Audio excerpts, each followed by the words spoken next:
may find the following video disturbing. Viewer discretion is advised. Yeah, disturbed by all this success, all this productivity. Some people may be disturbed by that. So, you know. Uh, But these days they get disturbed by all kinds of stuff. All kinds of stuff that, just change the station. Go do something else. Everybody don't have to say what you want them to say, the way you want them to say it, and all of that jazz. Anyhow, how are you mm, doing, Ike? I'm doing well, fired up, ready to go after a week of hiatus here from getting ish done, if you will. But I'm doing well. Still in the Africa base here till April, it seems. Yeah, yeah. Well, you're getting this done out in Accra, Ghana, eh? Yes, getting ish done out in Accra, Ghana. As a matter of fact, on Friday, I'm gonna go visit another site. Might do a little short or take a little picture or something of what's going on over there. But 1 second. I'm gonna pull something up here. This was a moment, and I had meant to. I was going to send it to you.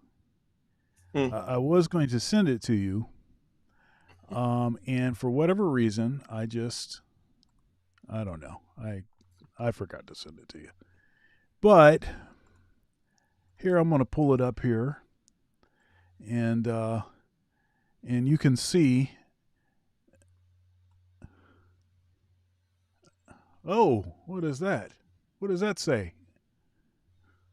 uh, on the air, you're in the whoa. I don't see any writing, Doctor Thunder. You don't see any writing? How, wait, hold up here. See if I can. Let me see if it'll let me make it bigger here. Oh, Accra, Ghana, over there in the top Oh, left corner. Acragana. There's Acragana right there. You know What are when this you was? playing over there? Was that you? No, no. You know what this is from? This Where's is this from from? the Where's this Super from? Bowl. This is from the Super Bowl. Oh, I thought they're that was. watching this. Yeah, it's from the Super Bowl. They're watching the Super Bowl there. This was on TV. They just Mm. it was just like like one of their things. Hey, the NFL around the world. It's like one Ah, of them things. And blip, they said they this is one of the locations. And I was like, yeah, hey, they're Accra Ghana. I yeah. was like, hey, is that Ike? Is that Ike right there? I think I see Ike in Yeah, there. that'd be funny if I don't watch the Yeah. Super Bowl in the United States and then I come to Ghana and then I start watching. Oh, Right. a lot of a lot of a lot of ADOS African American folks over here in Ghana actually. So and I think it's going to actually continue to increase uh, Passport because Bros. the government um, passport bros will increase, but the African aspect of passport bros is still not very much a thing because it's an economic thing, right? Like it costs a whole lot more to cross the Atlantic than to just go south, right? Right. But the government encouraged the year of the return they called it. I think it was like 2018 or whatever it was. You know, Mhm. there's a general encouragement of African Americans coming back here and whatnot, and you're not going to get as scammed as you might in Nigeria. So, it, you know, Those it dirty seemed to like it. Nigerians. Dirty Yep. Nigerians. Anyhow, I'm only serious when I say that. Anyhow, I got an email the other day from a Nigerian prince. Anyhow, we'll see if that investment works out for me. Anyhow, Yeah, I'm rooting for you. yeah, right. uh, I told him that I have a wealthy friend that's also Nigerian, so he might want to get in on it too. And he happens to be in Accra, Ghana right now, so he's not that far Oh, away. I excellent. mean, you should be hitting him up. So, Just um, link up. that's right. So, somebody's saying that brothers need to go to Thailand. Oh, this brother right here. Hmm. Nah, Thailand, Oh, East Asia. yeah. Thailand. Maybe, you know, you don't go out to the plate out. Like, well, why not Cambodia? Why not Laos? Like, why not? I mean, Vietnam or something like that. Yeah, yeah. Well, Um, actually, it's interesting that you said Vietnam because Big Truck, shout out to Big Truck, mm, he is all about he's all about this. Apparently, he has some sort of deal with some. It, it, it, it's kind of like a courting agency, or like a, you mm. know, where they like connect folks, and they're, I guess they're targeting the passport bros, and it's a Vietnamese thing. So that's interesting. Anyhow, Ike, how long have Hmm. you been in business? And you can take that question however you'd like to. You could talk about the various businesses that you're involved in, and Hmm. maybe give us a little bit of an origin on what got you started. Maybe starting in school, when you decided you wanted to do something similar to what you're doing now, and whatnot. Gotcha. So I started Prometheus Engineering in 2014. What is that now? That was 7 years and 21. So that's 9 years now. Am I correct? Wow, 9 years already. That's rather interesting. In addition to Prometheus Engineering, or parts of Prometheus Engineering have now include real estate ventures that I'm into, and that's why I'm in Accra, Ghana over here. Building apartment complexes, buying land for agricultural purposes, and things of that nature. And then there's some kind of ancillary investments that go off on the side, which one would might call personal investments at that point, right? But if we go back to what the origin story is, I said Prometheus Engineering, so I'm an engineer. I have a master's in engineering. I have a professional license in 6 states: California, Washington, Oregon, Idaho, Nevada, and one other one. I Mm. keep on forgetting the last one. So the origin story to that is, obviously we can do a long version, we could do a short version, but one thing that I've always had is curiosity and creativity, and that would have put me in a particular direction, into maybe a little bit more artsy or something like that. But for some reason, I really liked physics, and I recall there was a book that kind of like that was like 6 years old. My older sister, or elder sister, I don't know what the correct thing is. Elder sister introduced us to this book. It's about, it's, Democritus and the atom, and when you comb your hair, and static electricity, and all these interesting things about, about the roots of physics. And I kind of really remembered that. I just remember liking that, right? Mm. And that followed me through. I still had my artistic bent, so I was like, oh, maybe I'll do architecture because it's kind of mathematical a little bit. But I realized after I started the architecture program in college that I did not like the busy work of art training, right? I didn't like sitting there with, a bunch of uh back in the day, I don't know what they do these days. Probably they do everything on an iPad or whatever. But here's these cardboard, all this card stock that you're carrying around, making all kinds of designs and submitting it and all that kind of stuff. Um, Very interesting. That's probably why I don't seem to have developed the discipline for that kind of thing. Probably why I don't read music or something like that, even though I probably should learn how to, and all that kind of stuff. So I backed out of that, and I somehow realized that the more value will be in me knowing, because let me state something there. In addition to not really being down for that kind of quote unquote discipline, I knew somehow that in architecture you're going to make your name through marketing more so than rather than in engineering, where it's engineering. I mean, I was thinking rather one dimensionally, but engineering is like, okay, you know your stuff, and that's it, right? You just know your stuff, and you're going to be valuable. Plus, more people don't want to do it, hence it's rarer, and economic value comes from rarity, not utility, right? Like water is very useful, for example, but it's not rare, so it's not expensive. But diamonds are practically useless, right? But anyways, I then shifted to engineering. Especially blood diamonds. He- Uh, exactly. People are dying over some useless stuff because it's rare. So that was my thinking when I shifted into engineering. I graduated around 2008. I started working around 2006 as interning and doing other things like that. The market fell in 2008. We all remember that one, especially the construction industry got hit pretty hard. So I went back, got my master's degree, and got my professional licenses. All that process is a long story of how that works. But once after I got my professional license, I then started the Prometheus Engineering while I was actually still working an engineering gig. And that's how you get your license anyways, is by working an engineering gig. So your question was, how long have I been in business? As I said, 2014 is when I started Prometheus Engineering. Just give you the backstory of how I got into the engineering thing, because I had this. I've always had curiosity, had creativity.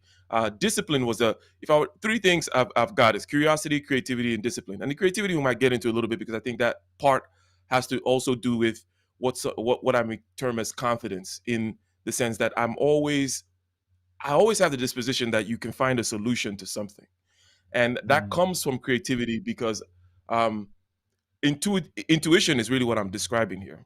Creativity, blah blah blah. But when you can, and we actually did a topic on creativity on this very show, I believe. Is this back in the day there was a couple of shows where we focused on creativity, and one of the things that we kind of narrowed down as the definition of creativity is being able to think in fundaments, right? The fundamentals of stuff. Mm. That way you can draw connections between things. You can see the connection between an economic phenomenon over here and particle physics, maybe, and then maybe you draw some kind of connection between them, create some new relationship and an equation, and that'll be a new leap in one of the fields, right? So that'll be a creativity. But if you're not thinking fundamentally, you cannot see these underlying connections between things. But when you're thinking fundamentally and seeing underlying connections between things, you develop a habit of, there must be a way around something, right? Because it's like it's you don't see 10,000 things. You see maybe about 5 things in everything. And you're like, there's got to be a way of wrapping my mind around it conceptually somehow, to be able to get to a solution. But anyways, I've gone on and on. Hopefully that answers your question. Yeah, no, this is good. It's good to get an idea. Now, one thing that one thing that I've noted is, though I had a general idea of what it was that I wanted to do, I wanted it to be music. The specifics of my journey were not known to me. It's very hazy. So one thing I've talked to my students about frequently is just this idea of gaining general skills that can sort of be repurposed, or that can be utilized for whatever it is that you find yourself doing. Um, is there an aspect of that in your journey? These sort of skills that you described, engineering, creativity, the discipline, the interest in architecture. Um, were there Mm. are there aspects of those things that you had sort of some raw kind of stuff there? You knew you wanted to utilize that. You weren't necessarily 100% sure how that stuff was going to express itself. And as things sort of developed, then you started to see things emerge. And voila, here are all these useful things sitting around for me to do these tasks. Wow, that's a very good question. And by the way, there's some people who are that's an American thing to say. By the way, that's a good question, right? And uh, some Europeans don't like when it's like, why do Americans say that's a good question when you know the reasons why people say that. There's several reasons, most of which have to do with your stalling, right? When Wait. someone says, "Ah, that's a good question," that means it means the most generous version of it is, oh, it's actually a question that it doesn't have a ready answer in my head. That's why it's a good question, because I actually have to think, right? That's the impulse Right. people have when they go, that's a good question. I Mm, mean, while they're thinking. mm, So the curiosity aspect, I said that there's a curiosity, there's creativity, and then there's discipline. The first two were more natural. They came first, especially the curiosity. And this is with the benefit of hindsight. When you're just curious, or when you're just kind of intuitive slash creative slash whatever, you don't really think about it. That's just how you operate in the world, right? But when you look back, you can kind of, with the benefit of hindsight, you can kind of chart some things there. But the curiosity aspect has a lot to do with what you're talking about. In other words, curious about many different things, and then seeing the interrelatedness of these different things. And as a result, I always kind of knew that um, different things will connect, right? So I never had this issue of like, oh, I went to engineering school and then now I don't like engineering, so now I'm going to go to real estate. It's like, once I pick that engineering track, I know, okay, this is a particular track I'm going to build. I'm going to build as much as I can on this music plane, because why not? I'm going to build as much as I can on these other side intellectual pursuits that I do, because why not? And I know that they'll all kind of intersect. So I pursue each of these with the same amount of seriousness, whether it's the my love of the economics in general, business cycles, macroeconomics, or what have you, investment and all that kind of stuff.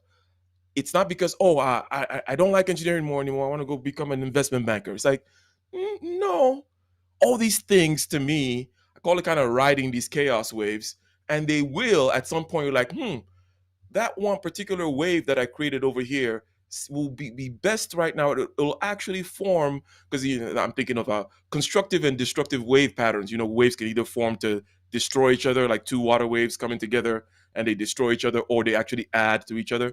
So you take, oh, my musical abilities here, or musical connections, or whatever I've been compounding in the musical area, can be brought to bear in terms of my ability to present sales stuff, being able to talk in front of a crowd. So I've always had that notion that all these different skills are interrelated, because, and I naturally developed a curiosity for learning all these different things, because that's just kind of who I am. But luckily, I was never in that place where it's like, oh, I've picked engineering now, so my whole world is engineering, or if I get disillusioned with engineering now, I gotta pick something else. And it's like, no, you do all these things together, and they will all compound on each other if you know how to use the right thing when. And a lot of this has to do with the intuitive mindset, which uh, is a little bit more okay with some chaos, because you understand that that's how the world works. I'm not trying to arrange the world into a box. It's like, it just let it happen, let it flow. So I'm not sure how well that answers your question. If I understood your question correctly, it's like, okay, well, how did you view all these different skills as being important without necessarily knowing where the destination was going to be? And yes, 100% curious about all these different things, know fully well that you pick a track, you develop the track, you never abandon a track, you never completely abandon a track. No, don't do it. Like, it's so, and because you can then combine it all. And I gave the example of, hey, I did the music thing, do the frontman thing for a band, even as an introvert. That greatly then helped me in the, whether it's YouTube now, but definitely in the sales thing. One of my superpowers is presenting in front of a group of people, and a lot of that came from my studying how to present at a bar, at a dive bar in LA somewhere. So yes, 100%. I do have the notion of having these disparate skills, not having a clear definition of where you're going. It's kind of hazy, but don't worry. Keep all these tracks going. Keep all these waves going. They will come together in an interfere in a uh, constructive manner at some point. And it's not Yep. all just kind of, if I've just said, like, it's not just all just kind of like, oh, happenstance, though. There is some thinking, when you decide to combine this wave with this other wave. It's not just happenstance. Right. Right. Yeah. There's this illustration that I sometimes use when I'm talking about um, getting closer to your to your destiny. I don't like words like that. Uh, Probably for the same reason that you don't like words like that. Anyhow, because the reason I don't like the terms like destiny is because in some way it seems to abstract the responsibility for getting there by representing it Mhm. as some sort of mystical thing. There's a lot of like real, you know, deliberate, particular steps, logistics that you have to deal with. One of the things that you did is you got a master's degree. When the market sucked, started tanking, you said, "Hey, let me get another degree." And one thing that I did is, though, I tell folks this and they don't believe me. I didn't really, I don't. I didn't really like school. I mean, I saw it as a necessary. I saw it like, okay, I'm doing this thing. I enjoy teaching. I enjoy, playing the music. If I do ever want to do like the professor thing, then I'm gonna have to have the requisite degrees, and they're offering me money. Okay, let me go. Let's go. So it's not always uh, doing stuff because you are so just in love with the idea of it, and all that. It's not always that. It's like, hey, it's very, what's the word? It's very utilitarian, very pragmatic. It's these are the tools that are necessary to be in the game. So if you want to be in the game, you got to have these tools. So anyhow, but I use this Yeah, illustration. Go ahead. that determinism of destiny, by the way, yeah, I don't necessarily like it, even though, you know, at the highest heights of complementarity of thinking, of looking at the block universe, yes, you could just one could be philosophically deterministic in that way, but not Well, it's very in your yeah. yeah, it's very much but it's very much like the what is it, Hawking, and the famous quote, what is it? He says, he's talking about, what is it? Is it about determinism? Is it predeterminism? What is it? Uh, Steve Hawking, a particular Hawking quote about yeah, determinism. Not yeah. He's Well, the question is, um, I don't want to botch it. Let me find the quote. yeah. Go ahead and find it while I concur with your determinism talk. Like on the level of your life, okay, your life and the actions that you have to take. There's a lot of serendipity, a lot of things that will happen where you need to pivot. Right. Let's say you're starting a business, for example. Okay, you have an idea of the business. The minute you get your first customer, you're going to need to pivot. The feedback from your first customer, that is, right? And they say, hey, Yeah. it's too expensive. You can't be like, oh no, it's not too expensive. This is the best ingredients. Like, guys, like, look, there's a restaurant next door that can give it to me for cheaper. Then you have to go back to the drawing board and be like, what do I have to change? Okay, I have to change something about the storage, the distribution. Maybe I can't be just serving individuals. Maybe I have to serve groups.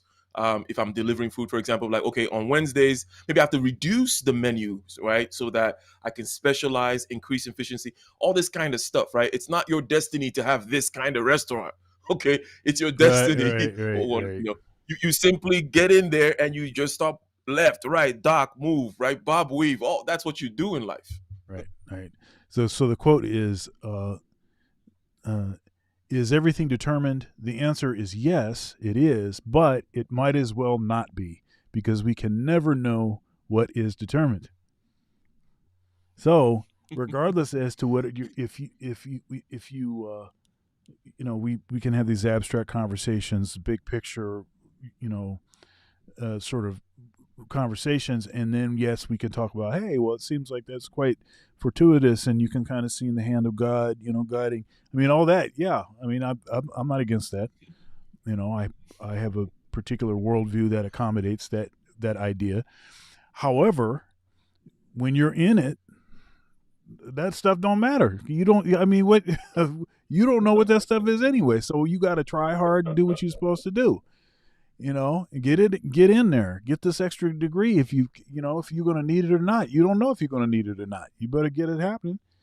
Um, but one thing, this idea of like as you're on your journey, it's like you're on this foggy road, and you only can see like far enough in front of you so that you're not like tripping over stuff, right? But you don't see well enough to actually know what's happening way down the street, yeah, way down the road, the pathway. If there's is even a pathway or street, might be a dead end. You might be walking, over the cliff, and yeah. So I mean, so you don't see far enough to know that, and it's better that way.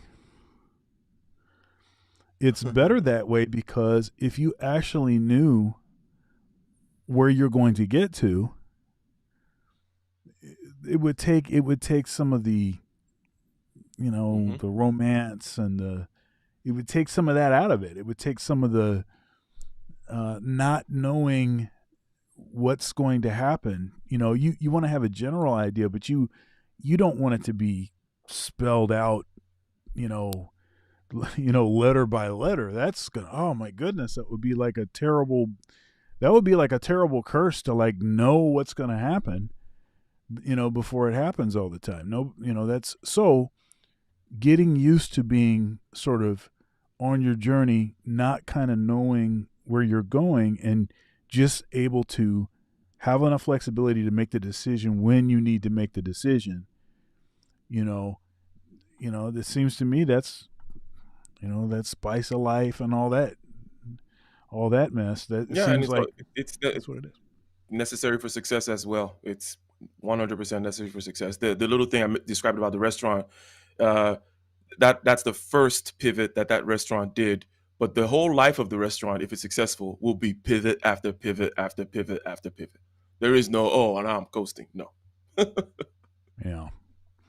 And even in my stage of my career now, that's still happening. I think people think. I mean, I have tenure, but my stuff is still all moving around and all kind of stuff. There's all kinds of stuff changing all the time. That's just that's just the nature. That's the nature of it. Now, I'm fortunate to have the kind of position where I have job security. You know, however, that doesn't mean that it's going to be the same thing. It doesn't mean that you can start coasting.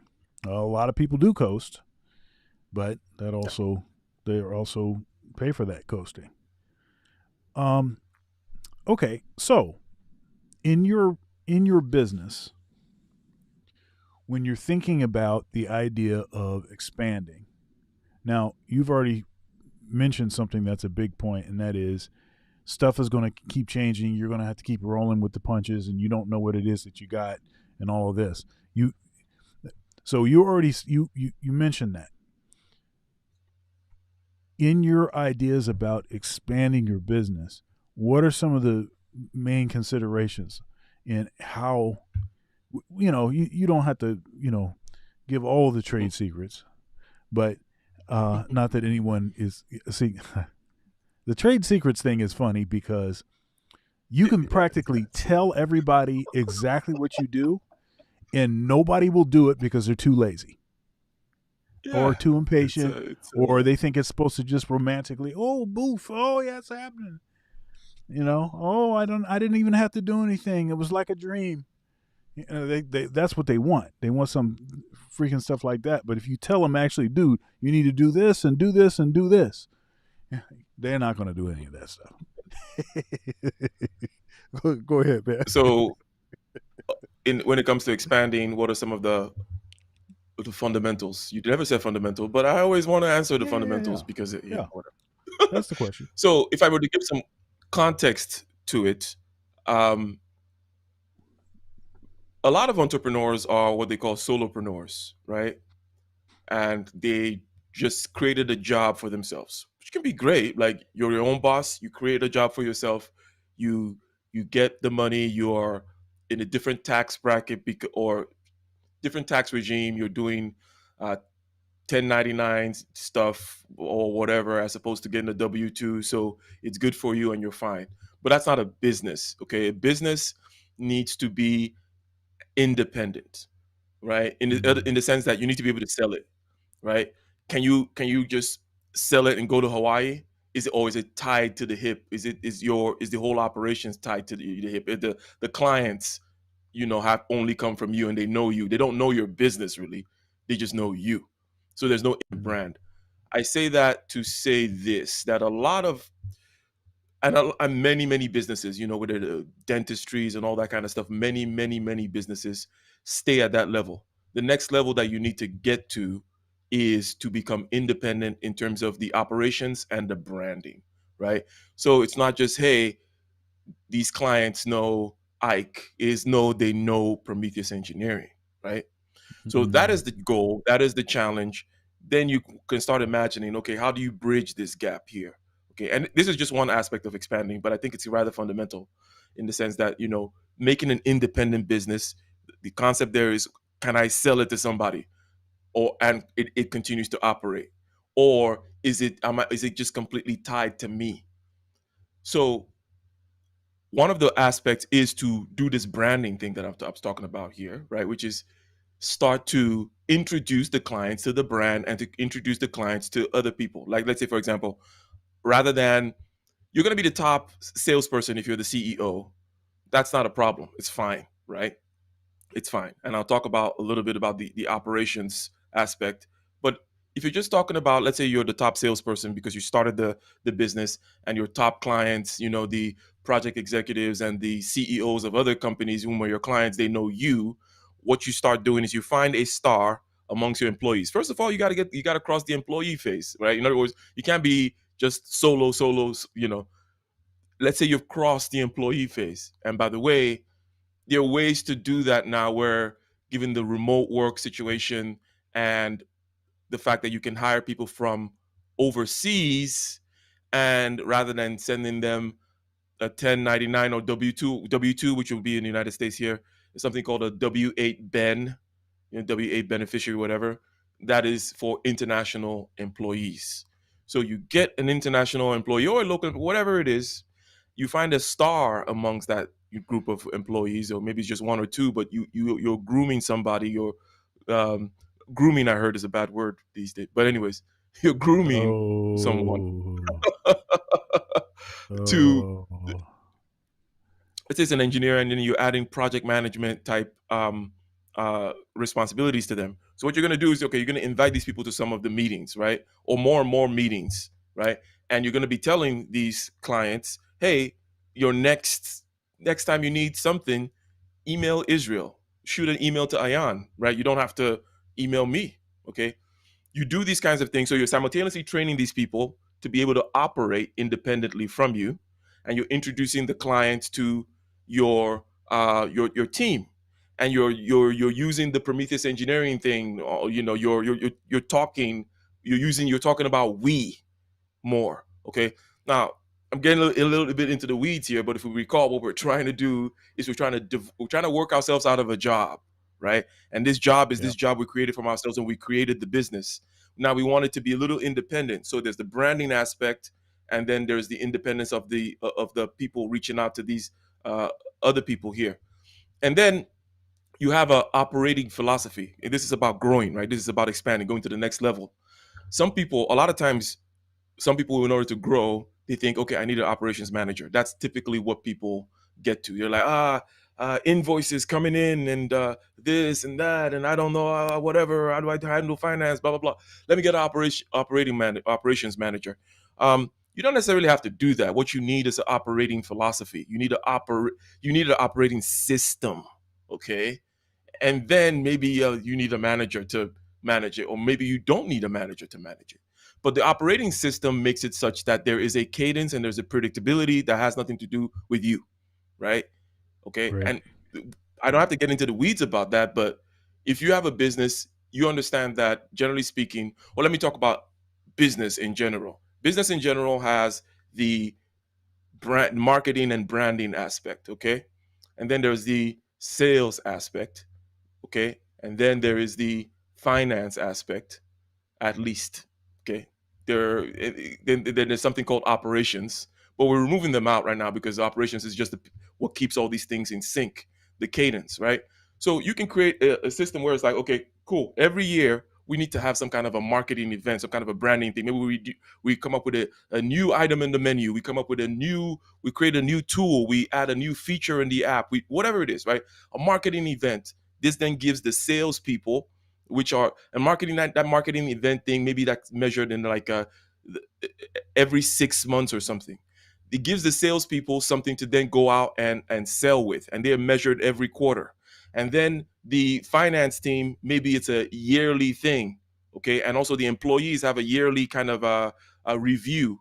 These kinds of things I'm talking about, these calendar type of events that always happen, where it's like every year the branding or marketing. And this marketing, it doesn't necessarily have to be a team yet. Even it could just be a bunch of freelancers that you. But that's what I'm talking about, an operating philosophy, an operating system.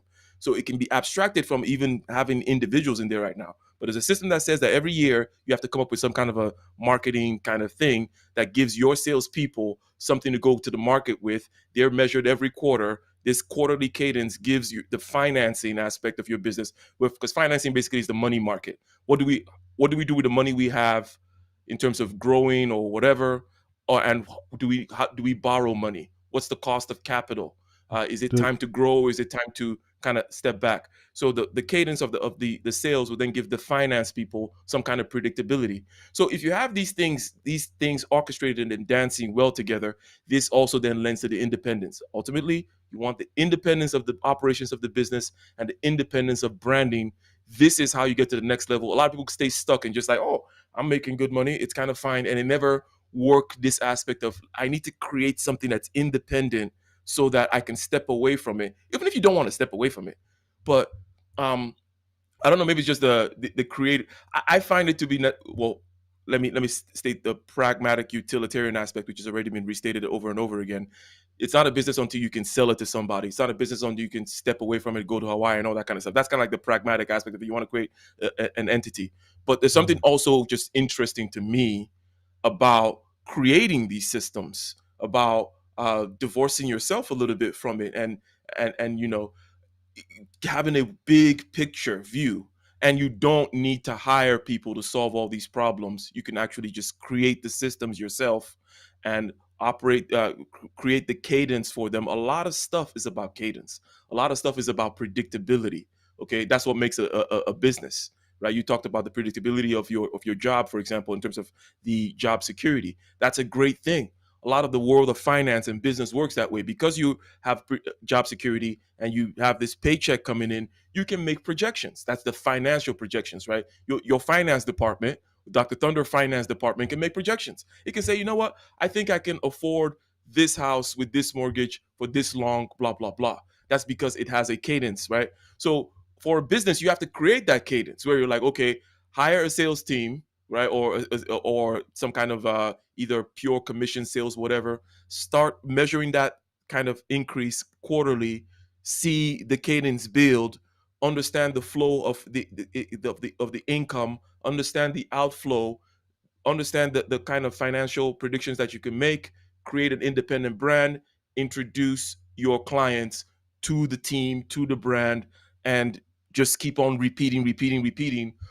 Obviously there's still going to be an aspect that's going to be completely very, very well tied to you. Oh, Steve Jobs leaves Apple, will Apple survive, that kind of a thing, right? That's mm. inevitable, but you want to, as much as possible, create that separation. You're not going to expand if you don't do that. Yeah, these are all good points. Now, this strategizing that you're talking about, marketing and sales and getting this dance, does that need to take place at a staff retreat? No, as a matter of fact, it does not need to take. You don't have to go into now marketing is the only place where I think that it's necessary to have events, and that's the events for, and not all businesses, right? But and it's events for, like, let's say a press release is what I'm talking about, right? Like you have a, oh, we're releasing a new, yeah, I think. Microsoft just did it recently with ChatGPT, right? Or I just mentioned Steve Jobs, right? They go out, they stand in front of there, and they pull out an iPhone out of their pocket, or they pull out the iPad, or that kind of a thing. I find, the theatrics to be important only in Yeah. marketing and branding, right? Right. That's the only place where you really need to have it. If you What good employees appreciate is training, really. Um, I find, right, good training where you're constantly, keeping them updated and forcing them to update their stuff, right? So part of the Mhm. cadence I mentioned is, a yearly review for these people, right? So there's going to be a yearly kind of target of how they need to improve, a yearly review where, they get a raise, and also perhaps training. There's training all through the year, but I also have this kind of there's some that in engineering, there's these courses you can take, continuing education, in order to maintain your license if you're a licensed engineer. I actually have the my staff take those courses. You watch a few videos, you take a test. It's not that crazy, right? They're each about an hour of videos, right? And it's not all, it's not like every month or something like that. It's a year. Over the year, you need to have completed 6 hours of whatever, right? Including the regular training that we're doing on the job. This gives them a particular kind of pattern and a cadence or whatever. I think employees appreciate that. You don't have to take them to Hawaii or whatever. Okay, so But you know what? go ahead. There is, you're talking about expansion, right? Yes. Having said all that I just said, distribution is one of the most important things when it comes to expansion, right? Expansion is distribution, right? It's like, Right. oh, Right. the music business, right? Well, what's the distribution? The distribution deal. That word distribution is huge. Um, the book business, whatever kind of business you're in. So Amazon is your distribution, for example. Some other kind of platform like the Apple App Store is distribution. YouTube is distribution, right? Whatever we talked about that restaurant earlier about, they said, people are saying, hey, it's too expensive. The delivery system is their distribution. How do they hook up to some kind of distribution?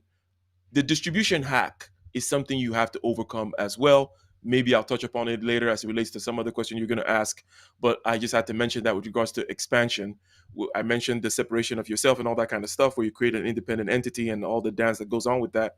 But there's a distribution hack. How do I get into the market? How do I reach out there? Distribution, get my app, my music, or word of my services out there is a hack that you have to kind of deal with in order to expand, for sure.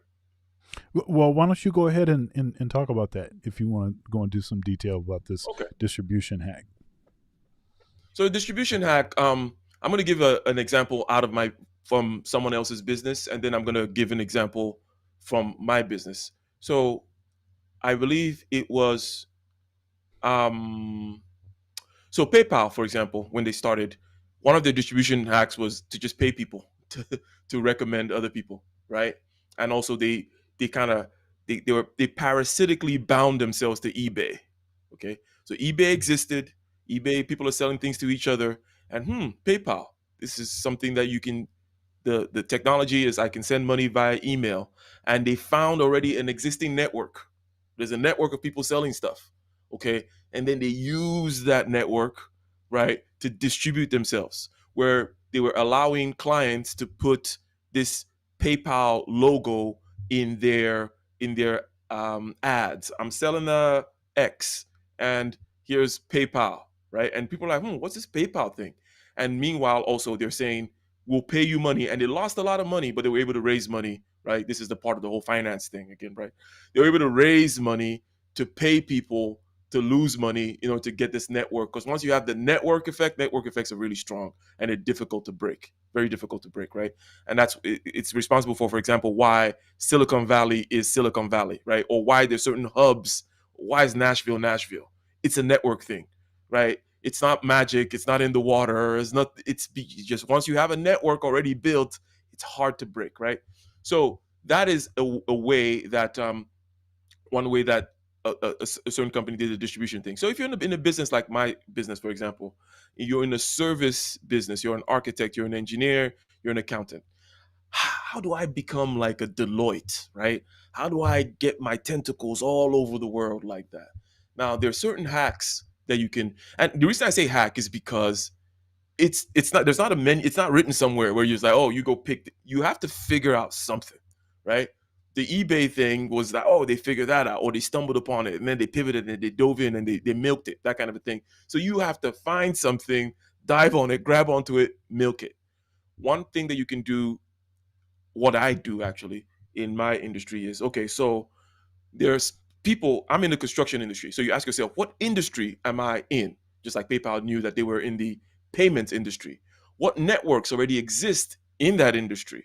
Not network as you know, I'm going to go some silly networking event, but actual network of transaction, right? Network of actual transactions can I embed myself in? So I'm like, okay, cool. What some engineers do, not a lot of engineers do it, and again, I can say it, they're not going to still do it, okay, is you hook yourself up with a manufacturing company and its network. So I'm designing buildings, right? Or I'm designing whatever I design. Okay, that's kind of my thing. I am in a network. I hook up with a particular manufacturing company and I say, hey, I want to be a distributor of your stuff. Okay. Mm-hmm. Or in my case, what I'm doing is I sell construction equipment, high end construction equipment. That's why I get to the high end people. Left to my own devices, there's no way or I wouldn't say there's no way, but the hack that I used allowed me to accelerate my ability to reach people like Amazon and Google and talk to the biggest electrical companies, the biggest mechanical contractors, be in some of the biggest water treatment facilities all over the place. Why? Because I'm using the branding, okay, and the distribution network of a high end construction equipment manufacturer that says, hey, here you go, Ike, go sell our stuff. Okay. So that puts me in front of these people whom I'm selling construction equipment to, but they also need engineering services. So that barrier gets broken down by the fact that I'm coming in with a nice big brand, with a nice whatever, right?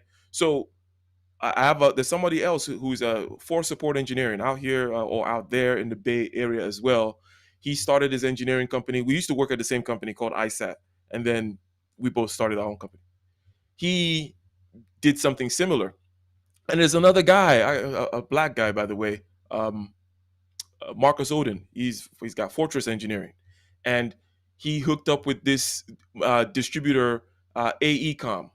Uh, uh, it's not actually called AECom. I forget. Acme, yeah, Acme, the popular. He hooked up with them to say, hey, I can specify, because there's a lot of different ways that you guys can help each other. The engineer gets to specify things that he designs. Like I can say, okay, use Dr. Thunder's 2x4s for these things, right? Right. And I can go to you, Dr. Thunder, and say, hey, I can specify in my designs your 2x4s if I get a cut from that kind of a thing. Okay. And then boom. Right. And now the manufacturer of these 2x4s can then market themselves as also having an engineering service associated with them. Right. Right. You're going to Right. be getting a lot of it helps them to be able to, because people come in, they want to buy a 2x4 and they're like, oh, will you design this for me too? And they're like, yeah, we got a guy. Right. That's your distribution hack, right? Right. I'm doing similar in the sense that I'm selling stuff, okay, and I get my nice little cut from the sales there. But the main thing is that it gives me access to all these people and good distribution, go far and wide because the company is a global company. That is the distribution hack that I see being used in this in engineering slash architecture. And it's novel and it's interesting. Not a lot of people do it, as I said. But the idea here is you hook yourself to an established network, whether it's PayPal hooking itself to the eBay network, and then where actual transactions are taking place, you embed yourself in there. There's a value for value. eBay ended up buying PayPal, by the way. So there was already value. They saw the value in there. So eBay didn't squash PayPal because they knew that, hey, these people are helping lubricate our process. So find an existing network is a good little distribution hack, and get in there, and yeah. Yeah, yeah, um, that's interesting. It seems somewhat analogous to a pretty natural way that musicians sort of get their name out there. So you get associated with a particular band that has a big name, and then eventually you can go out on your own, right? And now you've been endorsed by the band, and then now the band can also say, "Hey, they used to play in our band," So you have multiple ways that benefits, and obviously doing the job, providing the actual service. So we needed somebody to play saxophone in the band, so they're getting that also. You're getting paid for working with them, but then you're also getting some more sort of credibility, probably getting your foot in some venues that you wouldn't have been able to get into.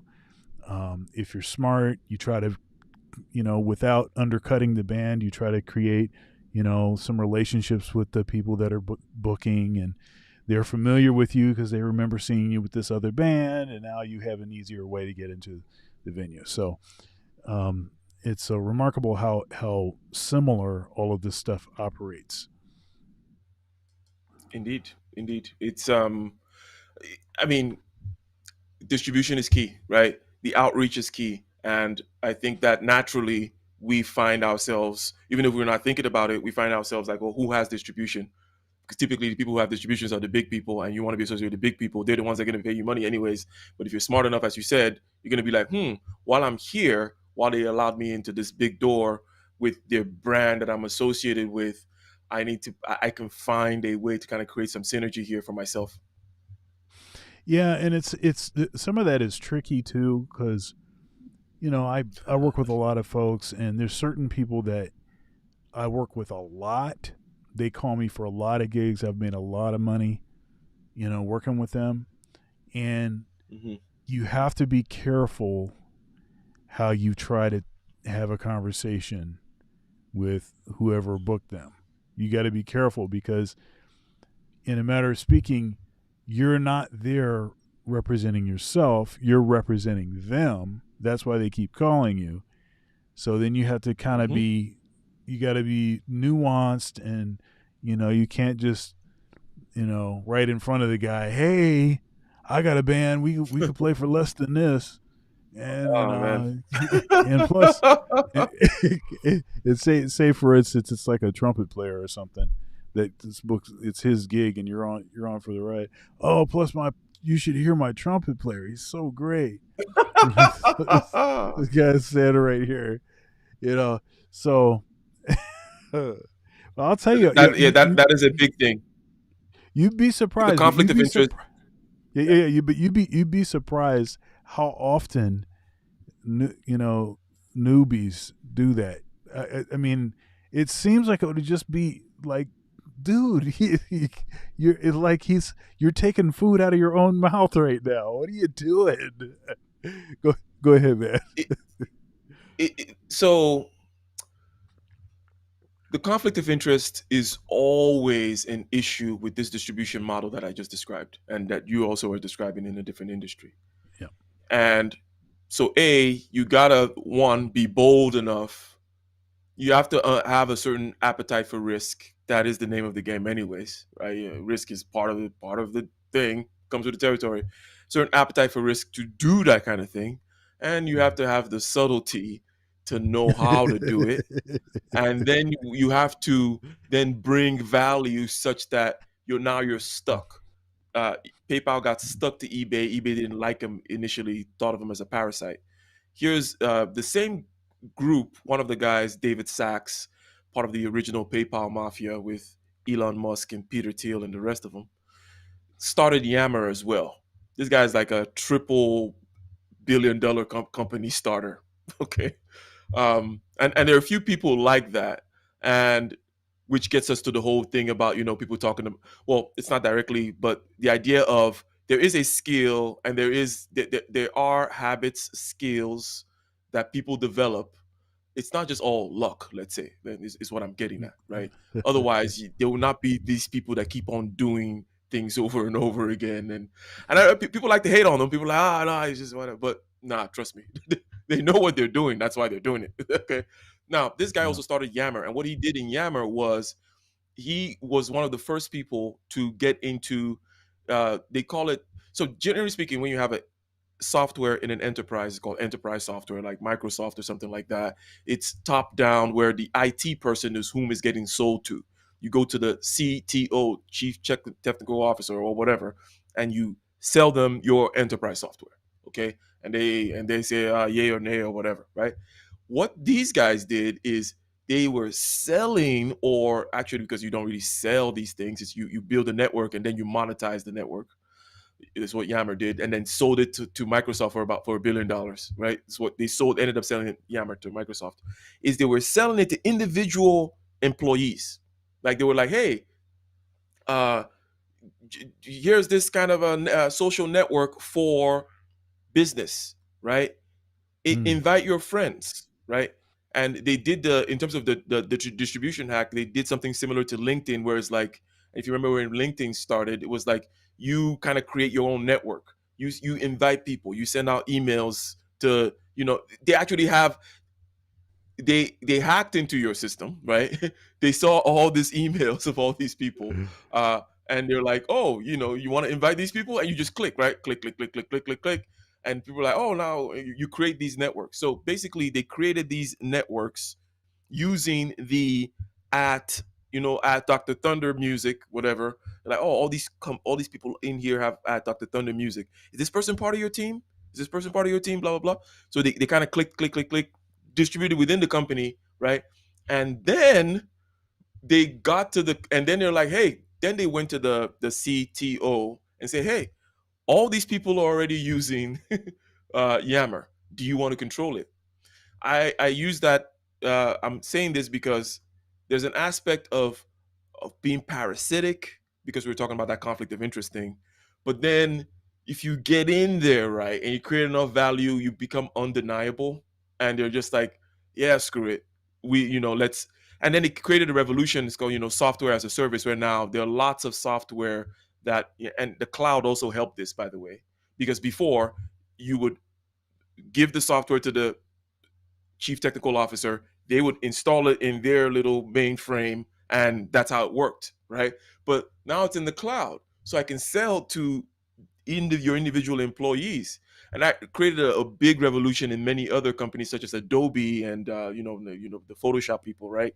That now are able to, a big part of their enterprise business has now become a question of selling to individual seats, they like to call it, in a company, right? So you can sell to Yeah. individual employees, as opposed to, and all the individual employee has to tell the purchasing department, say, hey, I need Adobe. Okay, cool. You buy, there's a budget for Adobe. You get it. We don't have to deal with the chief technical officer. It doesn't have to be in our server. We don't have to worry about security and any of that.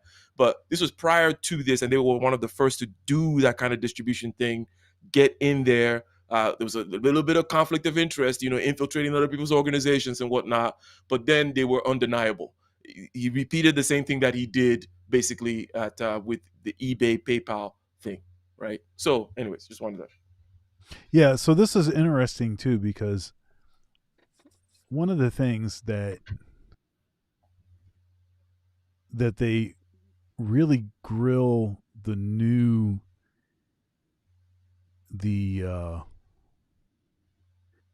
the noobs. They really grill the noobs on following all the rules, no conflict of interest, no X, Y, and Z, all this other stuff. But disproportionately, in a very high percentage, disproportionately, the folks that are able to get to the next level and hit it big, as it were, they ignored all those rules.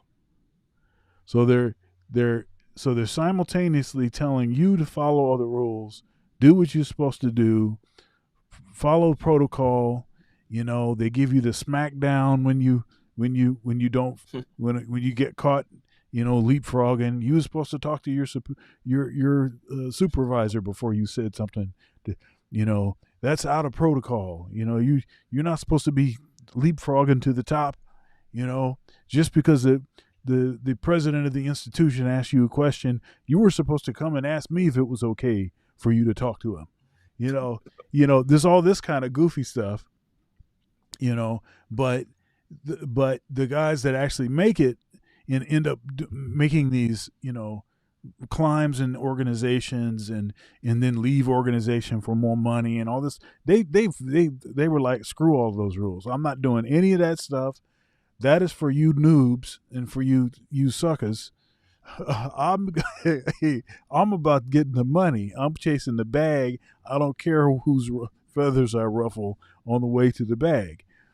Um, You and see, it's George go ahead. Orwell. I'm sorry. George Orwell talked about this a while ago, and obviously he was not the first. I'm sure Marx and Engels also kind of envisioned. It's about entrepreneurial capitalism versus managerial capitalism.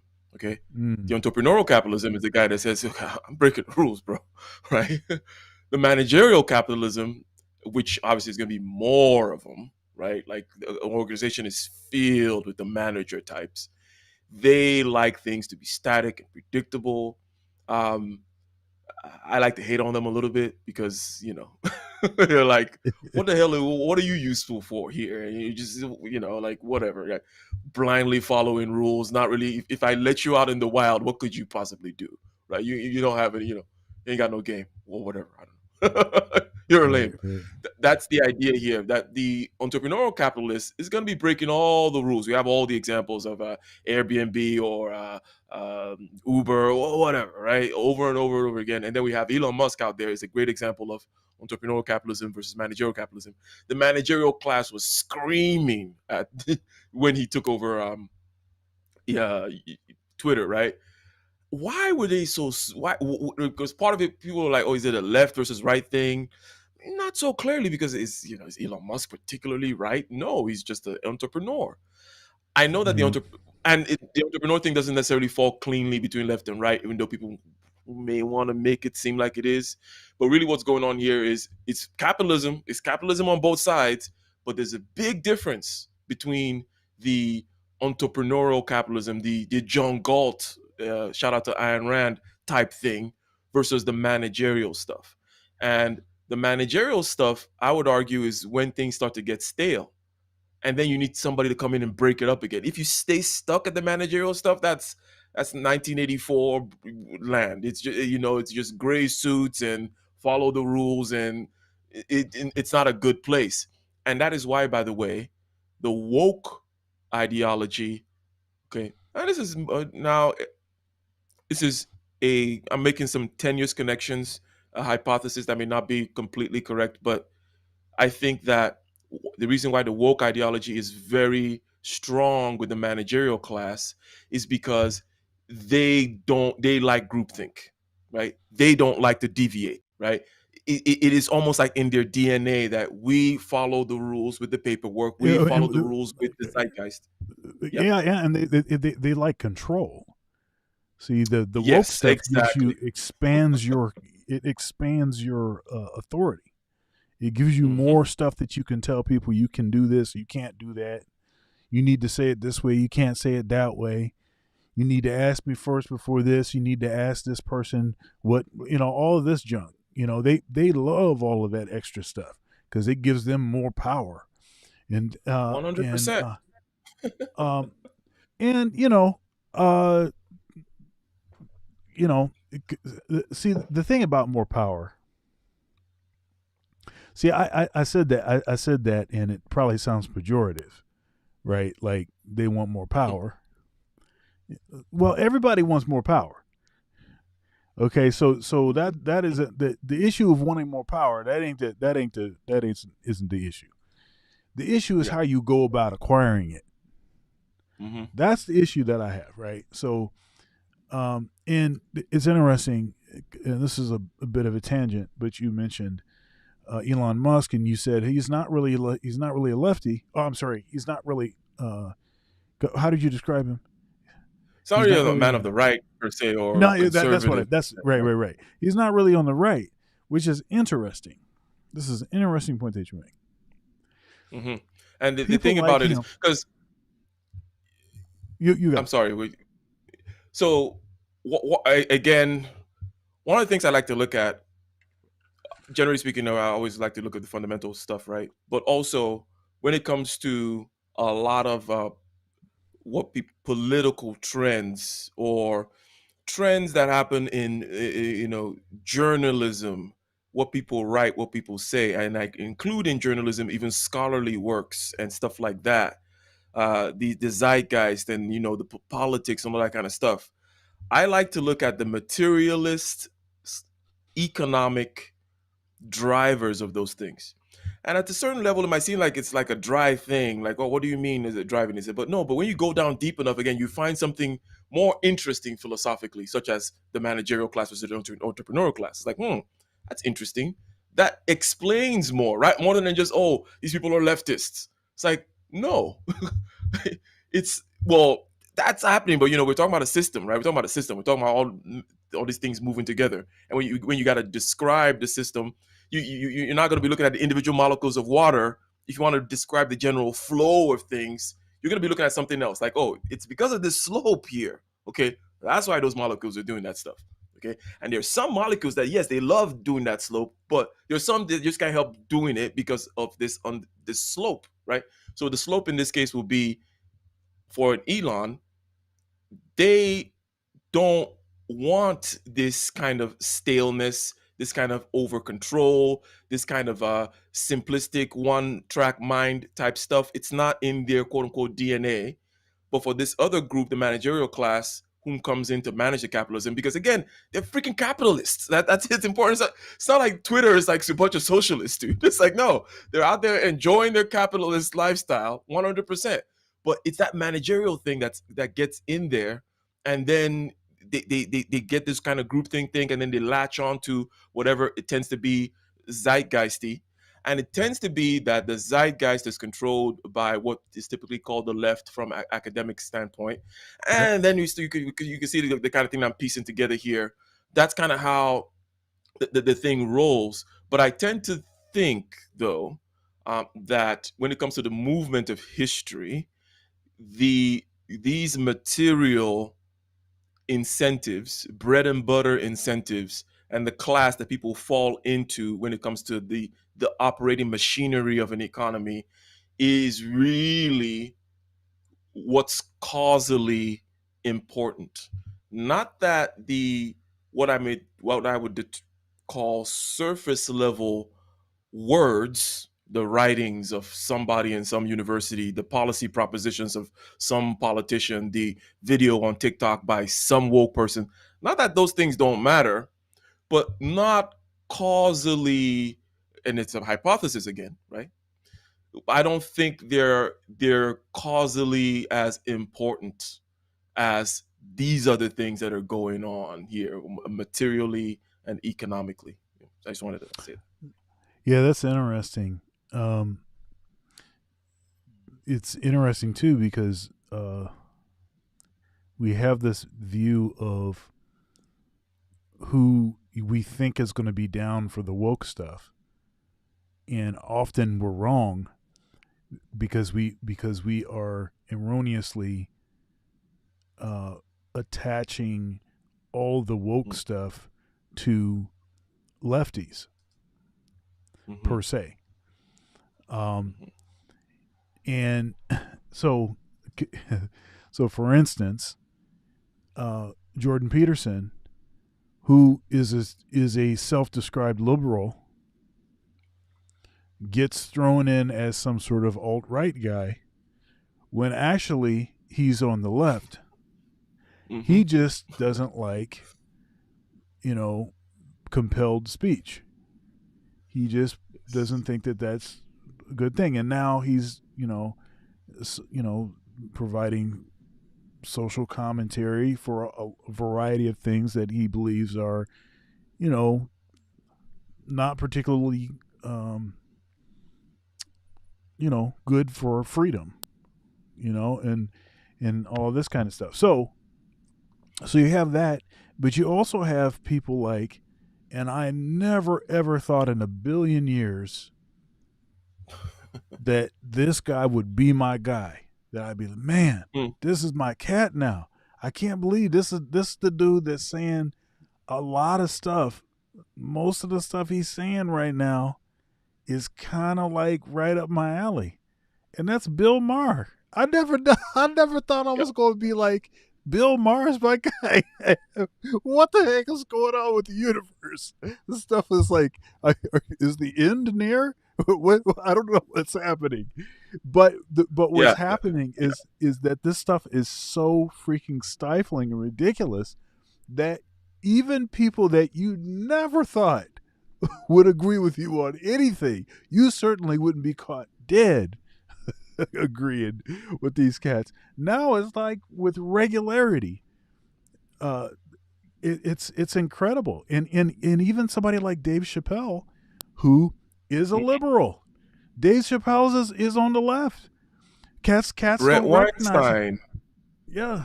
you know, Brett Weinstein, super lefty, super in that college over there, Evergreen College, where they do their lefty things. And his brother, by the way, Eric Weinstein, mentioned something that has to do with a certain kind of predictability of these types of people. That if you that people whom are doing interesting things in their field, right? And by doing so, necessarily, they typically will be on some kind of a frontier.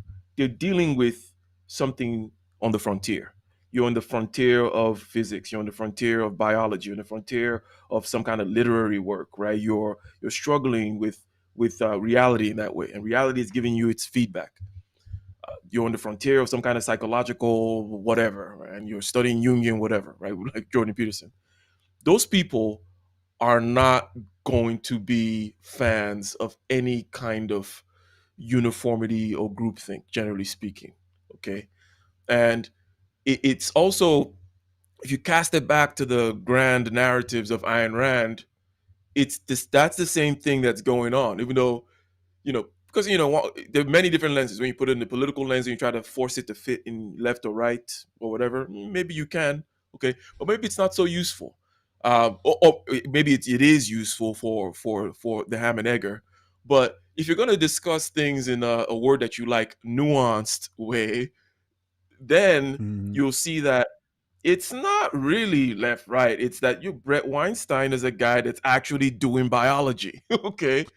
And when you're actually doing biology, you're like, whoa, whoa, whoa, whoa, what world are you guys living in that you're saying all this crap? It's like the universe I occupy is one where I Yeah. have to contend with things. Yeah, and this Yeah, is really, yeah. really, what this is, and this is interesting. It's all the people that are uh, empiricists. They believe in reality. The true. The objectivity. Right. It's the objectivists versus the other folks. That's what's happening right now. And the objectivists.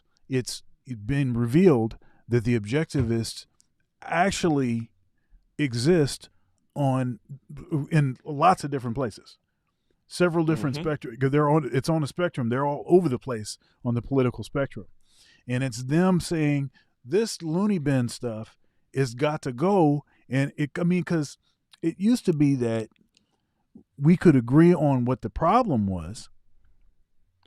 We'd agree on what the problem was, but we just have different approaches to the solution. Now we can't even agree on what the problem is. And Mm. largely it's because you got a bunch of loonies that are, floating in the clouds or something, or that don't recognize that words actually mean something, or I don't know what these folks are. I can't I can't deal with it, man. And then you have people that actually acknowledge that there is objectivity. There are things that are right and wrong. There is science, there is biology, there is stuff that's clearly there is the nature of existence. There is, the nature of reality. There is uh the whole point of associating with other people and everything else is to try to get closer to the true nature of reality. But some kind of way they use it to get worse or so. I don't know. I don't know how that works that way. I don't get it, man. I'm struggling. It's an interesting thing. You would there are some people like if you were to go Nietzschean, and by that I mean a particular kind of it's a different kind of right in terms of left Mm, versus right. Nietzsche is a different kind of right. It's like, let's call it the new aristocracy, right? The new aristocracy, whereby number one, hierarchy is very important. The rank ordering is very important.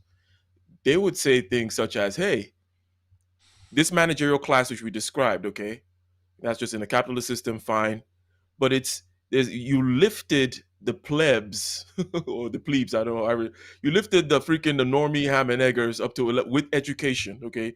You give them, you taught them how to write, and very bad, Mr. Martin Luther, okay, for revolutionizing things in this way. Maybe it's not him particularly, but that whole stream of Martin Luther, let's open up the books to the people, blah blah blah, and now you have these people taking you see what I'm painting here, right? They are the ones that are not doing the real. The Nietzsche would say, hey, there's two real scientists in that university over there, and there's 100 BSers, and why are they there? They should be digging ditches or something like that, right? That's a new aristocratic kind of point of view, which aesthetically, poetically, one may even say philosophically, I agree with. Economically, it doesn't work, it's not going to look very nice, right? In terms of we're democratic after all. We can't help but be influenced by the milieu in which we're in. But I 100% agree. Yeah, there's only two freaking artists over there. There's only two scientists over there. All those other freaking plebes are just freaking. They taught them how to read and write, and now everyone's freaking talking like they're on par with the actual scientists. No, they're yeah, not. And this is true in many, many regards in life. this is this is a great point you're making. I was watching CGA. This was a couple days ago.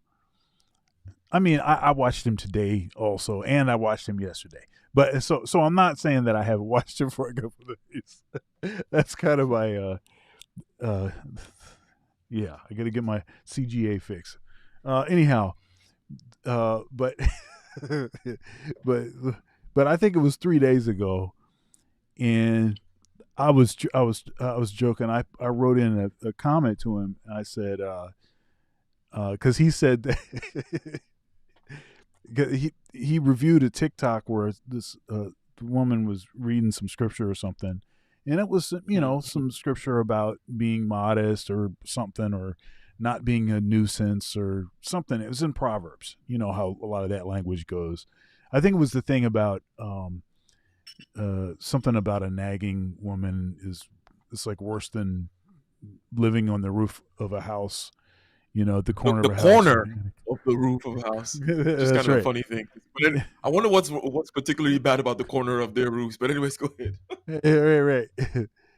And so he was saying this, and then he says, I'm going to start reading the Bible. And he goes into this thing, and I should clip this and do like a review just of that section.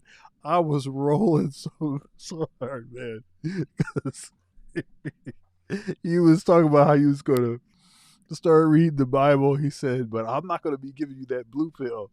I said, I'm going to be giving you the red pill Bible. He says it's going to be. He was talking about fire and brimstone and all the stuff that he was going to do, and what was he saying? Then he goes into this thing about how he says it's going to be the church of CGA, and he's going to do the same thing everybody else does and just read a bunch of stuff out of context. He's going to have his own version of the Bible. And I wrote it to him. I said, Negro, you're not about to read the Bible. He read the comment too, but that's actually what caused him to go into. He just went way in He there. went more. Oh my god! Oh, and he said, and he says, he says, Dr. Thunder, and it's not going to be orthodox. He says it's not going to be that orthodox stuff. Don't be telling me about no orthodox. It's going to be like, I was rolling so hard, man. Maybe Oh my decidedly goodness. unorthodox. But the reason that caused me to think of that is that whole thing, that whole Martin Luther opening the books. It's created that. I mean, CGA actually very cleverly was pointing out a serious issue. He was pointing out a serious issue, making fun of a serious issue. Hmm. But yeah, this everybody, everybody, gets a trophy. Everybody has a valid voice. Everybody can, can weigh in. Everybody's opinion is important. All of this kind of stuff. And I'm sorry, that's just not true. Most of your opinions ain't important because you don't know nothing. You're not supposed to be talking about stuff that you don't know about. And that's just That's not fair, Dr. freaking Thunder. humility. It's just freaking humility. It's just like acknowledging that, Oh. hey, I'm a freaking ham and egger. I should not be weighing in on freaking you know, I don't know, molecular biology or something. Or, I shouldn't just be talking just because, and then of course anybody can do live stream now. You just open up a YouTube channel. You can start live streaming right from your phone. You right? You can say all kind of wild and crazy stuff. And hey, it's good. I mean, what did they do with the record company? It's like everything is following that same path of destruction. What they did with the record industry. Yeah, okay, maybe you didn't like the gatekeepers. Maybe you thought that maybe not all the cats that you wanted to get in there, your favorite kind of artist didn't get the deal. You thought they okay, but you have to admit that the general quality level of all the stuff was a really particular kind of thing.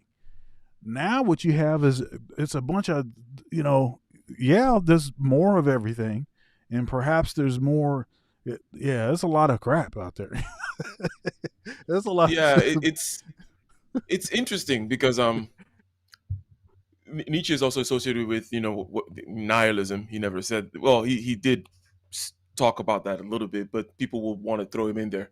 Uh, Nietzsche is great, by the way, because it's just so filled with rich stuff because it's more of a psychologist than a philosopher. He's not out there writing long texts like Heidegger, going through logic of stuff that doesn't matter. He's just like telling, like, hey, this is what it is. Okay, yeah, you killed God, you know, and so on and so forth. But one of the perhaps the attitude, and it's probably a nihilistic attitude to have, nihilistic in a philosophical way, not just nihilistic in terms of what everybody else may think nihilism means, but let me just use that word there, is okay, so yes, now you're in modernity, okay? And rather than lament it, like, oh, I wish I could go back to the classical, whatever, you should perhaps say, I like some of the freedoms that it has allowed me, okay? Because even as a wannabe aristocrat, I know that back then I would have been tied up in particular ways that I actually enjoy now, if I'm being honest.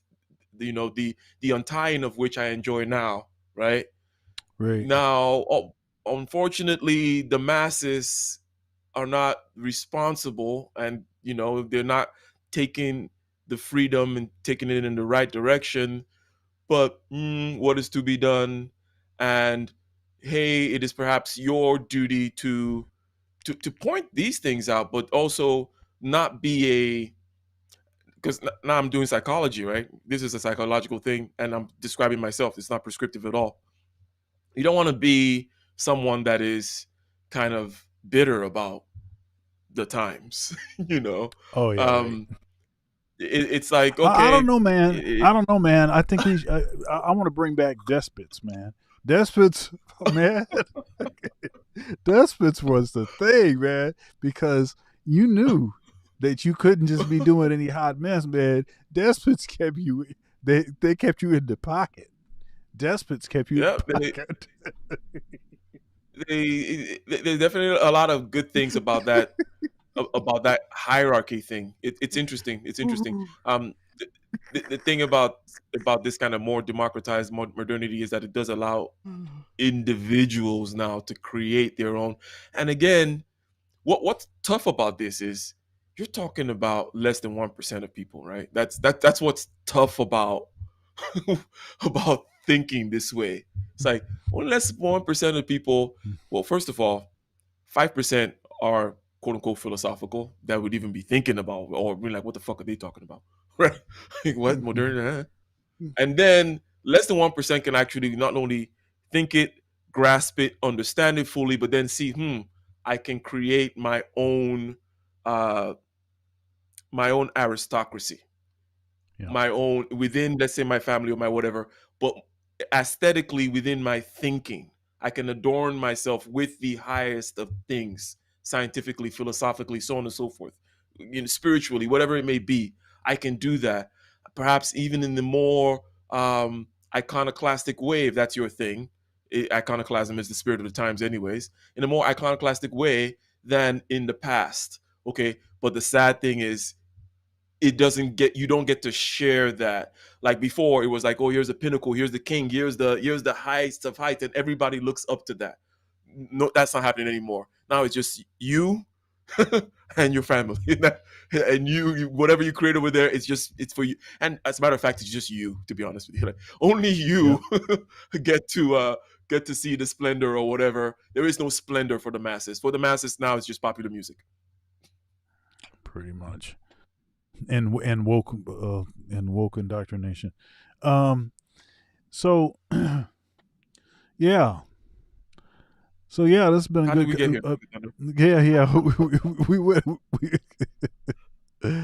Yeah. But anyhow, I digress. Uh, you know, the I think you brought up several, great points about, being flexible,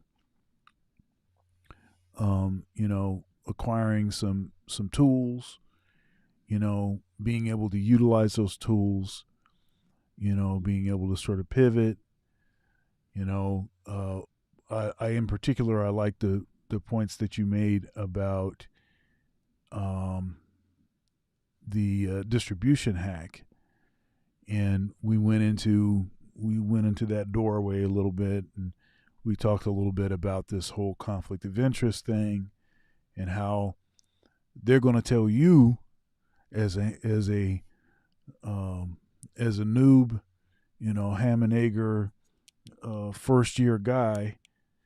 They're going to tell you that you better follow all the protocol and all the rules, while they are simultaneously breaking all the stuff that they told you to follow, so that they can, you know, expedite their pay raises and do all of this kind of stuff.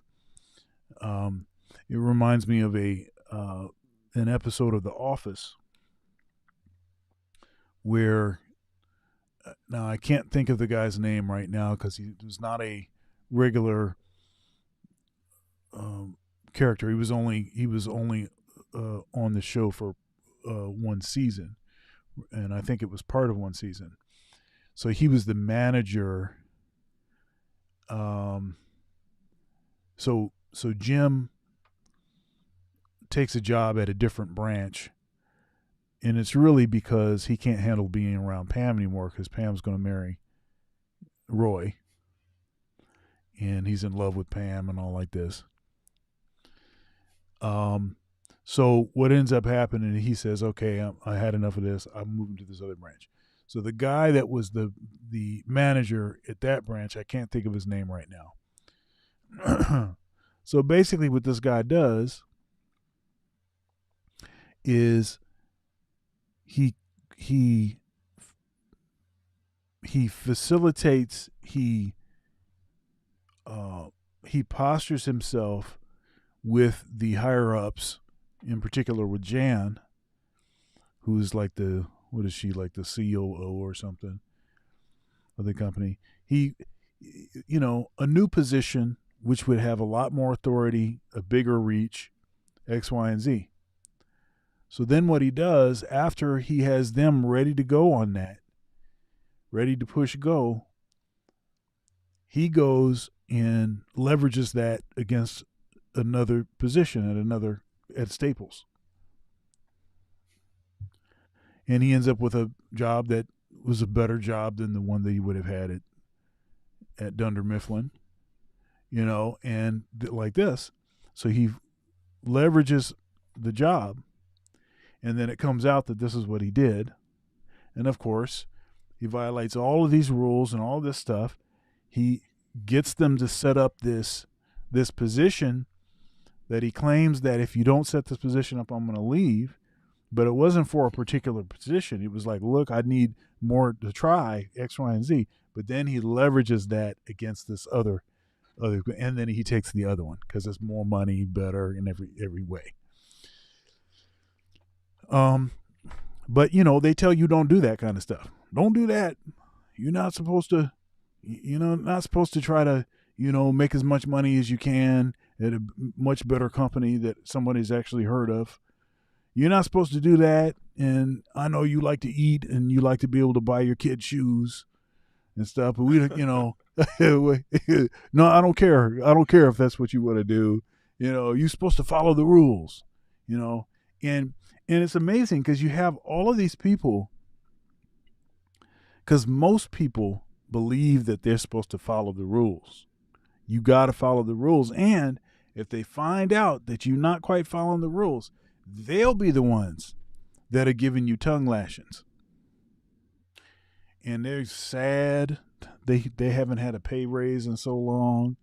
They're struggling. They can't get another car because they ain't got no money.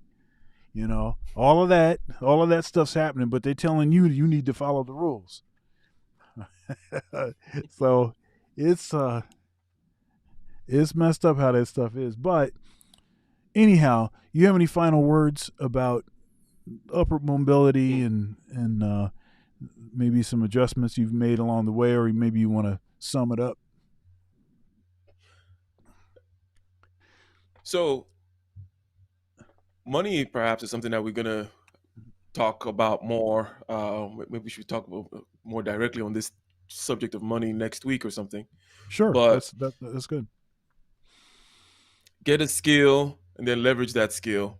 Is my little mantra that I give all the time. Get a skill, leverage the skill, and then get other people's labor, leverage other people's labor, and then you get capital, and then you leverage capital, and it's repeat, repeat, repeat. In other words, you're getting more skills so you can leverage that, getting other people's labor, leveraging their labor, so that and capital is just excess, right? And when you have this excess, then you can for example, come over here to Africa, try things such as real estate is something else which I'm also doing, which is in the blockchain type world, right? Solving the problem with addresses. And again, I can give you the whole game. No one will know that. I didn't get the opportunity to mention this in terms of like other businesses, but blockchain, which basically is a way of an immutable ledger, right? You cannot change the information. So what's the problem? The problem is Africa uh, doesn't really have, lots of places in Africa don't really have addresses that are tied down with the same one address. Like this is the street, this is the longitude, this is the latitude, this is the location. This is obviously important for whether it's delivery, for mail services, for many things, for navigation, right? Google Maps, whatever it may be, right? And also same thing, they have issues with land deed. So with deed, ownership of the land and all these other kinds of things, right? So solving the ownership and shall we say uh, transportation and geolocation, let's just call it geolocation and ownership problems with the blockchain is that's the $1 billion idea right there. So obviously it involves creating something within the blockchain, writing with solidity, right? So this is not my particular thing that I've mentioned the different things that I do. This is a new frontier, right? I don't that's typically whatever. I'm not a coder, if you will. Shout out to Game Changer, but this is another avenue that I'm getting into where I can perhaps expend some capital, use some networks that I've kind of developed from other places, uh, hook up. And the way this will work is, you write this stuff and then you hook up with people who have the infrastructure. Again, within Africa, the infrastructure will be data centers that's a distribution piece, right? They're the ones that are, it's in the cloud, right? They're distributing your stuff. They're creating the whole interface. The front of the face of the app is all in the data center. You are just a back end type of person whom is here to solve the problem and sell the solution to potential clients. Whom are the potential clients? Governments, real estate developers. Google might even want to get into this, because the idea is basically now your land deed is an NFT. This NFT, which is a non-fungible token, which is basically, again, a part of the immutable blockchain, which immutable ledger, which blockchain is. Your longitude and latitude location is tied to an NFT, blah, blah, blah. That solves that problem. Okay. I went off into that tangent because I'm just, after doing the whole leveraging capital, which you have to get to, because I talk about that because you were talking about money. You have to get to the point of excess money in order to be able to leverage the Oh money yeah, to right. do other things. And, Absolutely. uh, and, or you just, I mean, look, business is a very interesting thing. The word business is boring and dry and dirty, and people don't really like it. But really, a business is a black box that has an inlet and an outlet. What's coming in and what's going out, and then what's inside the black box. That black box, if what's coming in is greater than what's going out, then the assets increase. Okay. And then you want to leverage those assets, either leverage it in terms of getting the loan or leverage it in terms of spending, reinvesting in the company to grow, to expand, to diversify. But this is the general, if I were to close, obviously I said all those other things in terms of separating yourself from the business being very important as to growing, right? You mentioned the other things that I mentioned with regards to distribution and whatnot. But if I were to reiterate the importance of creating a business, you have to separate yourself from it. That means you have to create a operating philosophy, create a separate brand, create a set of operations that are independent from you. Even though you're the top salesperson or whatever, it can be such that you hire a different CEO, different top salesperson, and you move out and the thing is still working. But the last thing I would say is, for those whom perhaps are not in business, a simple way to conceptualize business is, it's just that black box where there's an inflow and there's an outflow. Okay. And you want to increase the assets in the box. Why? So that you can do something else, right? So that you can do research and development for the business, or you can diversify like Google does, or whatever it is. But without that excess, then it's just in and out, hand to mouth, paycheck to paycheck, right? So you are a business in that regard, because you have stuff coming in, you have stuff going out, and you're trying to increase what's in there by making the stuff that's coming in uh, less or more than what's going out. And then what's in there, you're trying to leverage. Maybe you put money over here in 401k stuff. Maybe you're trying to dabble in some real estate. Maybe you're trying to reinvest in yourself by learning some new skills, and then you leverage that again, repeat, repeat, repeat. So business is simply that black box, okay? And a balance sheet is just that. People want to make it seem very, very complicated, um, because obviously you can, like I was talking about, if you think about the flow of water coming in and coming out, you can make it super complicated if you're following each individual molecule of water and like, oh, what's the path, what's the velocity, what's it this, what's it that. Or you could just be like, how many cubic feet per second comes in, how many cubic feet per second goes out. Okay. And who cares all the complications of what's going on in there. I say that because a balance sheet, the most important thing about a balance sheet is that you go to a boardroom anywhere, okay, a board meeting anywhere, and you are asking the most relevant question, because there will be a bunch of people out there trying to sound smart by saying things like EBITDA, and which is earnings before tax, debt, blah blah, whatever, all those complicated stuff. But really, it's okay. How much came in the last? Give me an average of how much came in the last 6 months, and how much went out in the last 6 months, and how much do you have in the bank. Okay, that's it. Okay, that means that everything shuts down now, because you can make decisions. If anything shuts down now, how much runway do you have? Because every last 6 months you spend $200,000 a month. Okay, how much do you have in the bank? You have 1 million. Okay, that means if everything shuts down, you have, I don't know, whatever 1 million divided by 200,000 is. Is it 50? Whatever that is, right?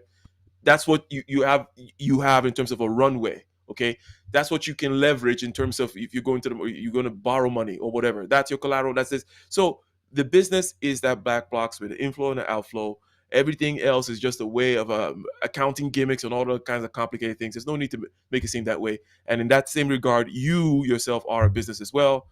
Those are my closing thoughts. Yeah, yeah. Uh, good, good show. Thanks for sharing. Um, we will be back next week. We'll also be on my channel for the next couple Sundays for Case Closed, 4 p.m. Eastern Standard Time. We've got a big special show on the 26th of February. Really big power show. It's going to be a Black History Month show. Ike, if you can stick around, I want to talk to you about what's going to happen this Sunday. Okay. And that's our time. We will see you next time on Ike's channel, Getting Ish Done with Ike and Dr. Thunder. Peace. Peace.